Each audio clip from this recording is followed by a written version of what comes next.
Now I know what you're all thinking, how can you possibly look as cool as this guy right here when it comes to shooting video with your favorite mirrorless camera? And the answer is Goovis. This is the Goovis Art. Let's get into it.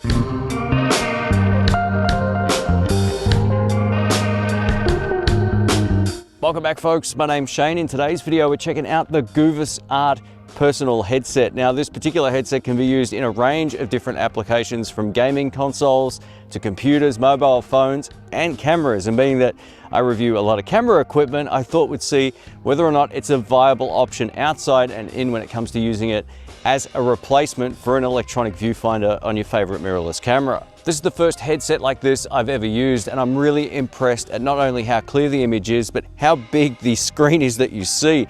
And you would think that because it's got two different eyepieces that it might give you one sharper than the other, but it doesn't look like that. It just looks like a big TV a couple of feet back from you, but it's very clear.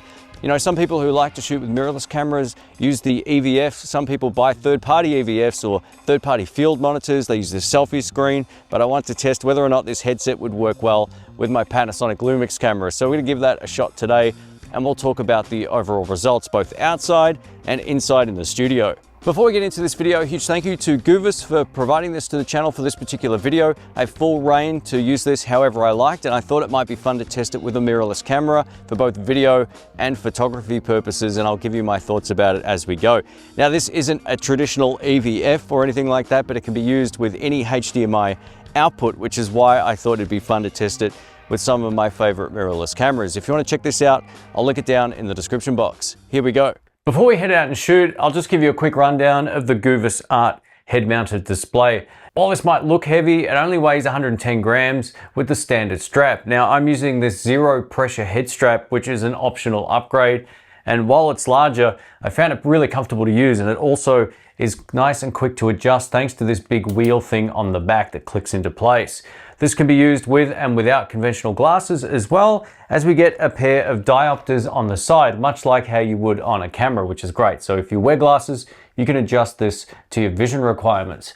Resolution is an interesting one. They list this as 1920 by 1080p with a PPI of 4496. So it's nice and clear. I don't see any distortion on the edges of frame whatsoever. The eyepiece area can be adjusted between 58mm at the smallest and 74mm at the widest. And all you have to do this is just pull these apart like this.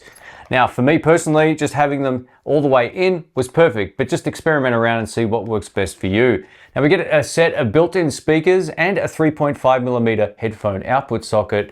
We get two USB-C ports for power and signal. Between these two little screens here, there's a sensor, and I was looking all over the place for a power button with this, but the way that it works is once it's hooked up and you turn your HDMI source on, it will power on automatically once it detects it's close to your head.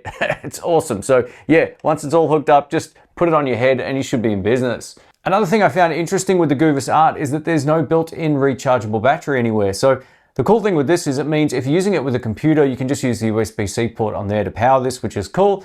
But for the test outside, I'll be using a power brick. This is just a standard one I got off Amazon recently, and it works beautifully.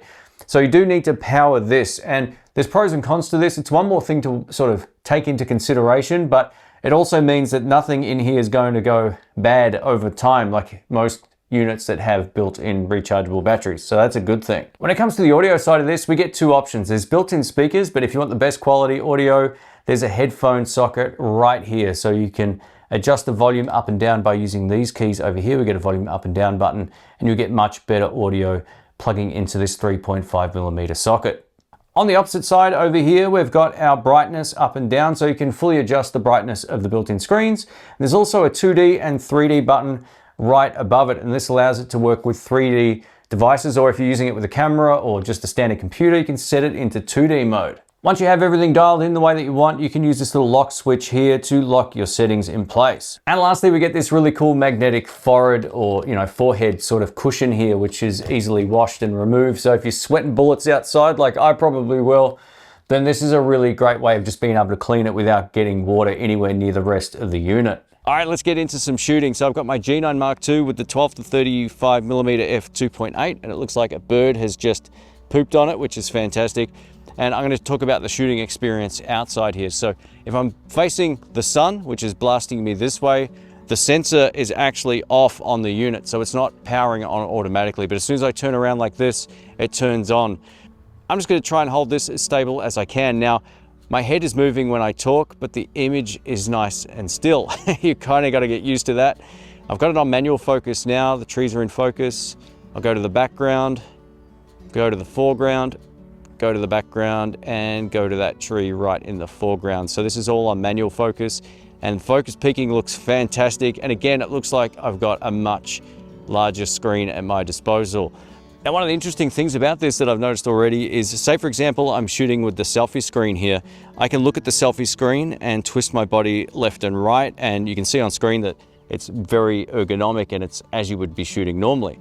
Now, if I look up and do the same thing, I can actually get the same experience looking at the top view on the headset, which is pretty wild. And again, the screen just looks so much bigger on this than it does looking at the selfie screen. After shooting with the Goovis Art and my G9 Mark II out in the field like this on a bright sunny day, I probably wouldn't recommend it for this type of use case. It works fine when you're facing away from the sun, but as soon as I'm facing towards it, the sensor stops responding and the image just cuts out basically. So I wouldn't recommend it for outside bright sunny day shoots like this, but if you're inside or indoors in a studio, or perhaps even doing low light videography, I don't think it'll be a problem. When it comes to audio, we've got two separate options. So one, we've got built-in stereo speakers. Now, these speakers aren't the best thing I've ever heard in the world or anything like that, but they're definitely better than the onboard speaker in my GH7 or G9 Mark II, so that's cool. If you want the best quality audio, and if you want to monitor in real time, if you're behind the camera, you can plug in a set of headphones thanks to the 3.5mm audio socket.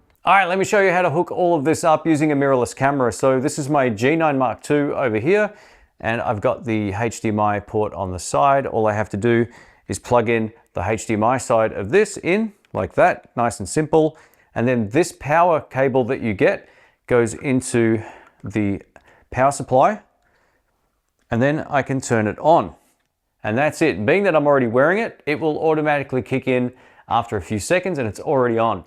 So indoors here, I've got mixed lighting. I've got light coming in this way, and also from behind. It's all over the place today because it's an overcast day, and I'm having absolutely no problems with the screen cutting out like it did outside. So inside, it's a completely different experience. The screen looks really cool.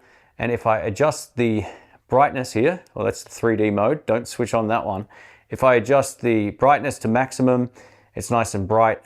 At half, I can still see it fine as well. And yeah, it's just a really pleasant experience. It's hard to explain. Like, you would think this would be super distracting, but I can still see. And if I bring my head down or just glance my eyes up, I can see perfectly. And again, it's like looking at a 50-inch TV in the distance slightly. It is really cool. So yeah, definitely no problems with the sensor indoors. I'll just do a few spins. Yep, perfect. No problems whatsoever. One thing I forgot to test was what happens when I turn the camera vertically. It actually completely flips the image. It doesn't actually reorient it properly. It just is basically like having a TV sideways. So yeah, not made for vertical shooting. All right, let's wrap this up. I'm gonna give you my thoughts on the Goovis Art and how it pertains to filmmaking, and then just a little bit about its overall design. So I thought I'd test this out for videography essentially, and I know I didn't do a lot of test samples, but I've tested this enough off camera to know that it works really well indoors, and if you're in a studio, it's going to be excellent. If you're someone who's shooting outside on a bright sunny day, that sensor unfortunately stops it from working from time to time depending on how the light is hitting it. So just keep that in mind. I probably wouldn't recommend this for broad daylight shooting. If you're shooting in low light or in situations that aren't in a bright sunny day, it should be fine. I had no problems with it here in the house testing it or any other tests, excluding out in the field on a bright sunny day. So for filmmaking, it's a bit of a mixed bag. Now, when it comes to just other use cases, if you're a gamer or someone who wants to be flying on a plane, watching your own stuff with a high-res screen, this is great. You've just got to be, prepared for people to look at you a little bit funny. And if you're not too self-conscious about any of that, I think it's great. I love the headphone socket, and just the overall experience is really good. Again, this is the first time I've used a headset like this, and I'm very impressed with the overall experience, which is great. I just wish that the sensor could be turned off and you could just run it in manual mode. that would be a really cool addition to maybe the next version of this, because it would allow you to use it outside in a few different scenarios.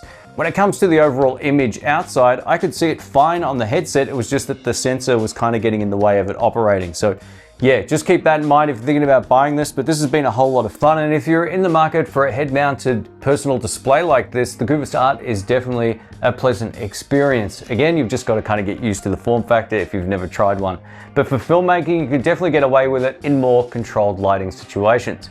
Anyway, thanks for watching. Let us know what you think. I know this is a little bit different, but I was keen to try this because I've never actually tested one before. And a massive thanks again to Goovis for sending out this art. I'll link it down below. Catch you soon. See ya.